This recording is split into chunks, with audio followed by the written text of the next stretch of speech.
Hydrochloric acid, also known as HCl or even just stomach acid, is one of the most important fluids in our body. And you're going to see a whole lot of clients who are actually turning off their stomach acid on purpose. They kind of feel like, oh man, I got too much stomach acid. I got to shut it down.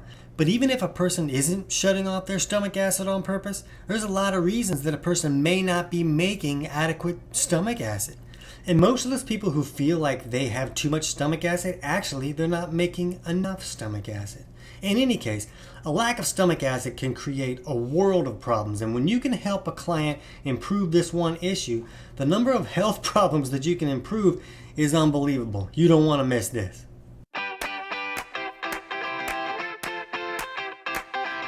T.C. Hale is not a doctor and does not claim to be a doctor or licensed in any type of medical field. Don't be an idiot and use anything heard on the show as medical advice. This information should be used for educational purposes only, and you should contact your doctor for any medical advice. Now get off me. A few of the possible issues that you may see with clients with a lack of stomach acid are nutrient deficiencies, burping or bloating, stomach discomfort after they're eating. Like maybe they just sit there and it's all this uncomfortable, or even pain, or maybe they just feel like a rock is sitting in their stomach for hours after they eat. That's a really big one.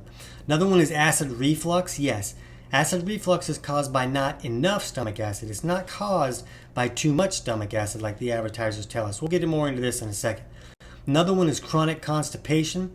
And a big issue is that the door is open for bad critters to sneak into the body. So let us know in the comments if you see a lot of clients that are dealing with issues that you believe could be coming from low stomach acid.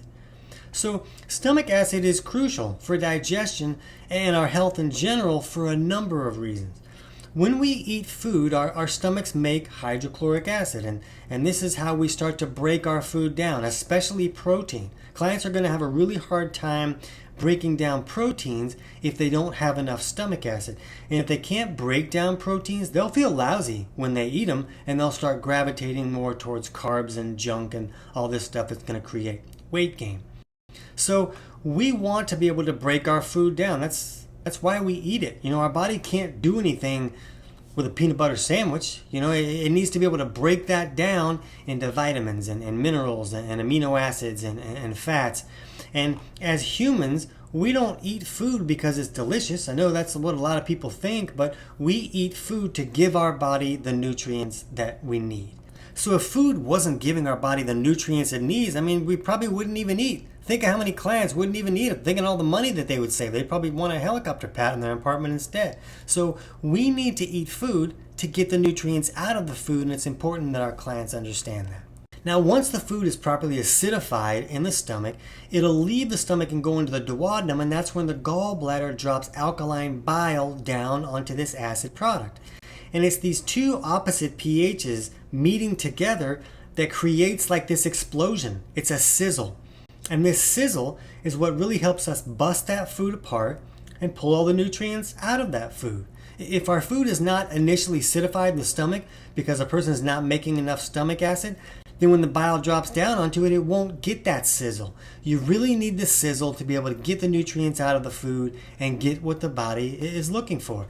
And if the food is not broken down properly, it's going to break down by process of rotting and fermenting. And this rotting and fermenting creates gases and toxins, and these gases can create bloating and cause our intestinals and stomach to expand and create all this pain, and it's a really big problem.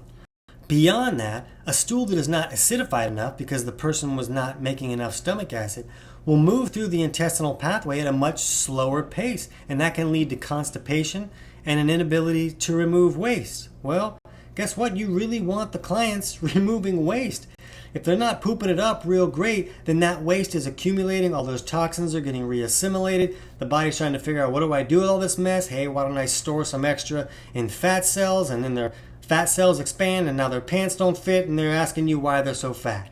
So we really want the clients to be able to break their food down correctly, and we want the clients to be able to remove waste. So this lack of stomach acid is not the only cause of constipation. It's just one possible underlying cause. If you're not understanding all the factors that can lead to constipation, we'll put some links below in the description below this video with some videos that will explain all the factors that can lead to constipation. But in most cases, especially chronic constipation, a lack of HCl is often going to be at least a contributing factor to that problem. But we need the waste to be able to be removed so it doesn't create all these other cascade of problems down the line. Now, HCl in the stomach also triggers other actions of the digestive process. So when there's enough HCl being produced in the stomach, and the stomach becomes acidic enough, it triggers a valve at the bottom of the esophagus called the lower esophageal sphincter. And this valve is there to allow food to come in, but then it closes so that it doesn't come back up and burn us. The problem is that valve is triggered by HCl. So if somebody's not making enough stomach acid, then that valve doesn't close, the food goes back up, and then the small amount of acid that they do have is going up and burning them. And they're like, oh man, I'm getting burned here. I must have too much acid. Let's shut it off. Let's just turn off digestion altogether and then wonder why we have osteoporosis later. So this is kind of how it happens, and this is a really common problem. The HCl activates that valve so it closes properly. Now, the most important aspect of HCl may be its protective properties. When we eat food, bacteria and pathogens and microbes and all these other varmints can hitch a ride on that food and enter the body through the stomach. This HCl barrier is what fries them all in an acid bath. It's what kills them and keeps them from coming in and being like, oh, this is a great environment. Let's set up camp, let's have a keg party and raise our kids and create all kinds of trouble in here. We want that stomach barrier there so that the pathogens can't come up and set up camp in the stomach and then move further down into the small intestine and create all these SIBO problems that everyone's having. You know, like all the cool kids have SIBO now. So we really want that acid barrier there to be the main defense barrier for the whole body. So as you can see, there's a lot of trouble that can happen when the body is not making enough stomach acid. So to understand how to figure out if your clients are dealing with low stomach acid or not, I teach all of this in my book, Health Pro Results. And in the description below this video, I'm going to give you a link to get it totally for free. So it's available on Amazon if you have to have a book you hold. But if you just want to download a free copy, I'll put a link to get the whole entire book for free below in the description. So that book will walk you through figuring out how to understand if a client is not making enough stomach acid, as well as other digestive processes that may be problematic. We also, in our Bio-I membership, we have courses that we make for our members so that they can give away these courses or they can sell these courses to their clients and they keep all the money if they want to sell it. But these courses teach clients all about the digestive function, how to figure out which aspects of digestion are not working correctly, and then the step-by-step hold your hand, how to fix these issues kind of stuff. So these courses can be really helpful for practitioners who don't want to spend all their time holding each client's hand. They can just say, hey, here's a course I want you to go through, and it'll walk you through the process, and that frees up a lot of their time. So that's really beneficial for our Bio-I members. If you want to check out that membership, we'll put a link in the description below. But with the free book, you can get all the information you need to make this a part of what you're doing with clients. And a lot of wellness practitioners are understanding some of these things, but if you're a personal trainer or something like that, this can really take your business to another level. And you're going to be having other personal trainers coming to you and say, hey, can you help my client with this?